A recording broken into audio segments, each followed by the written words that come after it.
Right then, welcome back to the channel. Manchester United won 4-2 at home to Brighton in the league, making it 3 out of 3. And at the time of recording, puts us into 4th place in the league. Now, that might change today, but as it stands, Manchester United are in the Champions League places.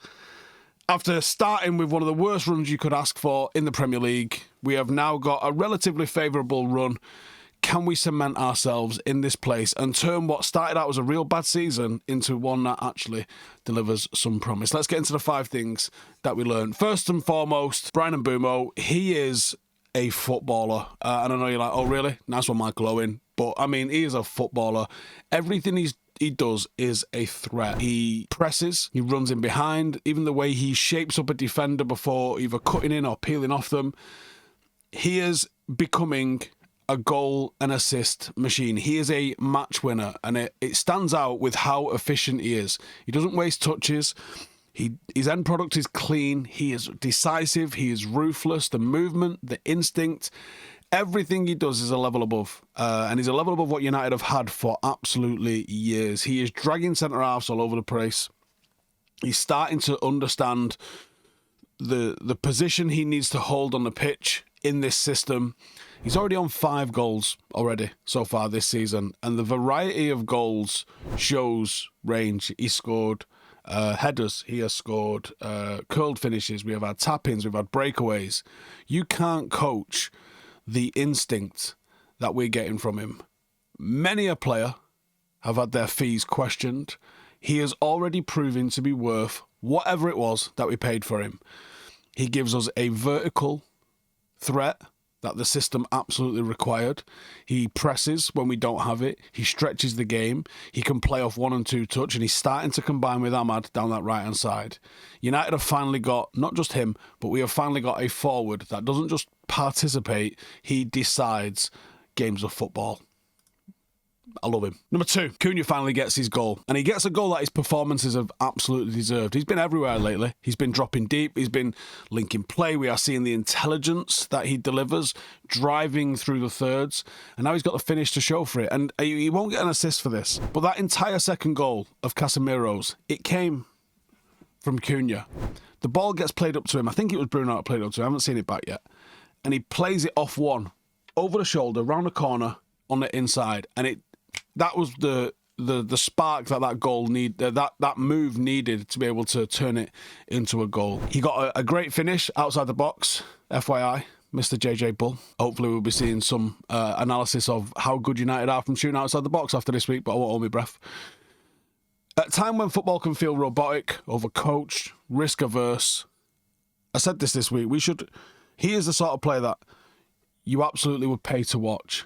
He is a maverick. And he's trying things that others don't even see. His goal was class. The body feint, the balance, the strike. You know, when United are under pressure, he's the one that carries the ball 30 yards. He is the one that will get himself across a defender and draw a foul. He is the one that knows when to play it back, knows when to try and turn. How many back heels did we see against Brighton? I thought Barada was off his meds when he compared him to Eric Cantona. And now I'm going, well, fair play. He saw something there. He absolutely saw something there, because I really do feel like there is a Cantona-esque confidence about the way that he plays and a maverick about the way that he plays. The system that we are building relies on being direct. There's got to be power in transition, courage in possession, and he delivers that. I hope this kickstart him to play with some confidence now, because he's not exactly been... I mean, that flick in the Arsenal game, that kick-started all of this, really.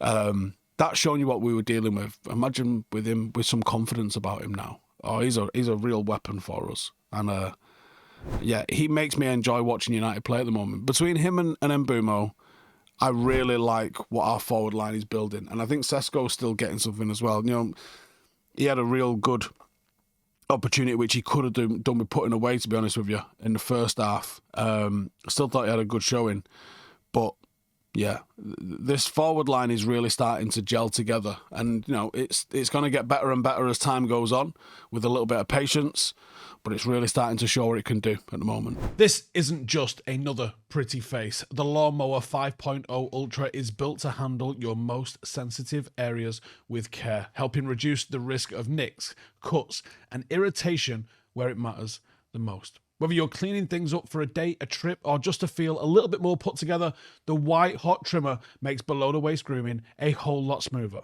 With a clean white and gold finish that looks just as good as it shaves. Join over 12 million men worldwide who trust Manscaped and use the code Howson, that's HOWSON, for 15% off your entire order at manscaped.com. Nobody enjoys the sting of a slip-up mid-trim, and that is why Manscaped's skin-safe technology was developed to help you groom with more confidence and fewer mishaps. The blades are designed to glide over the skin with less tug and pull, helping you avoid the usual redness or irritation that comes with lower quality trimmers. It is simple, it is effective, and it doesn't require a whole routine. Just pick it up, clean what you need, and move on with your life. Whether you're using it in the shower, on the go, or standing over the sink just before a night out, the White Hot 5.0 Ultra fits in your day without getting in the way. Plus, the white and gold design actually looks good, so you won't be hiding it in the bottom drawer anymore. White Hot looks, smooth results. The White Hot 5.0 Ultra brings the heat without cooking your skin. It is sleek, it is easy to use, and it's way less terrifying than whatever it was you was doing before. Use the code Howson, that is HOWSON, for 15% off your entire order at manscaped.com. That's 15% off with the code Howson at manscaped.com. Stay cool, stay smooth, and leave the burns to the sun. Number 3, Laments. Plenty of positives. He continues to impress. His distribution is good. He is calm under pressure. He commands his box. Question about whether he could have done better with a free kick. I think he's fair. Maybe, but maybe it was a little bit unsighted, and it was a good strike. I think Ligt was outstanding. I think he was aggressive in his duels. He was composed on the ball. He's clearly thriving under Amorim's structure. Bruno was everywhere. Relentless pressing, constant running, leadership without any sort of drama. That was a captain's performance, I thought, from him, especially, just allowing the ball to go past him for Mbeumo's winner. At that time of the game, could be thinking, time to be a hero. He lets it go. The assist for Sesko, all about awareness and intelligence as well. So we're seeing growth in the United team almost weekly at the moment. We might have actually nailed our summer signings this year. We might have done. And I thought we had a good year last year, to be honest. I thought Mazraoui, Ligt and that were real good additions. But every single new signing seems like they're contributing. It's been good.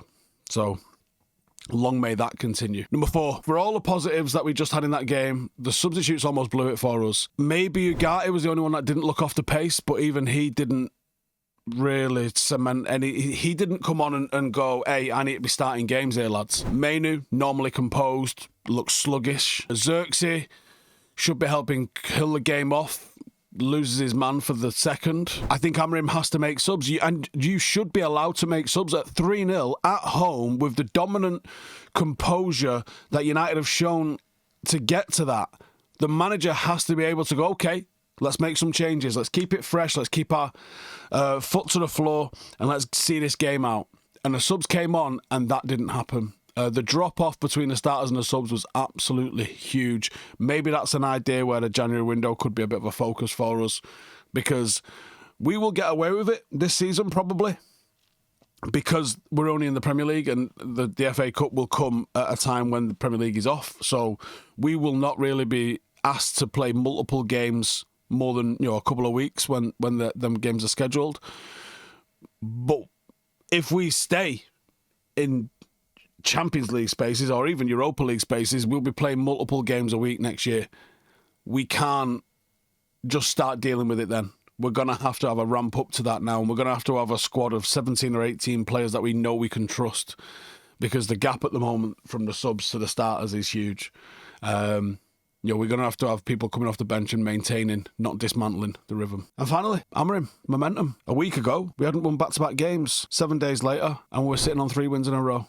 The football looks sharper. There looks like there's a structure to it. Amorim is building a little bit of momentum. He will probably be growing in confidence. He'll probably be sleeping at night. The players look like they believe in it. They look like they understand it. The defensive line is compact and coordinated. The attacking line has rhythm and variety and intent. And you can see Amorim's fingerprints in it. I did a review with Joe last night, although I think it's coming out today as well. And I said, yeah, I did a video a couple of weeks ago where I said I've lost faith. But the reason for that was because I wasn't seeing evidence of change. It was the same thing, the same thing, the same thing, the same thing, the same problems, the same problems, the same problems. But now, in 3 matches, we've had 3 wins and we've had 3 totally different methods of getting to those victories. That's impressive. You know, momentum is everything in football. And right now, Manchester United and Ruben Amorim have got momentum. We're moving up the table. Performances are improving. We've got individuals like Cunha and Mbeumo, Ligt thriving, playing fantastic, playing with confidence. We got to bounce that into next week now with Nottingham Forest, put them to the sword and maybe get something out of that Tottenham game. And we could be in a real good spot come Christmas. You know, it felt great until that stupid goal that we conceded, the free kick, which was miles in the wrong area, by the way. Once that free kick went in, we lost our edge a little bit. But you can feel the progress at the moment, and it feels good. So, that was nice. Let me know your thoughts. Who was your man of the match? Is it Mbeumo? Because I think Casemiro might have a hand in this, you know. I've not even spoke about him. But we'll touch on him in the player ratings. So, come back in the player ratings. I'll see you then. Otherwise, take it easy. I'll see you in a bit. Laters. Hey, thank you for watching the video. If you are new around these parts, then don't forget to subscribe. My channel is proudly supported by my community on Patreon.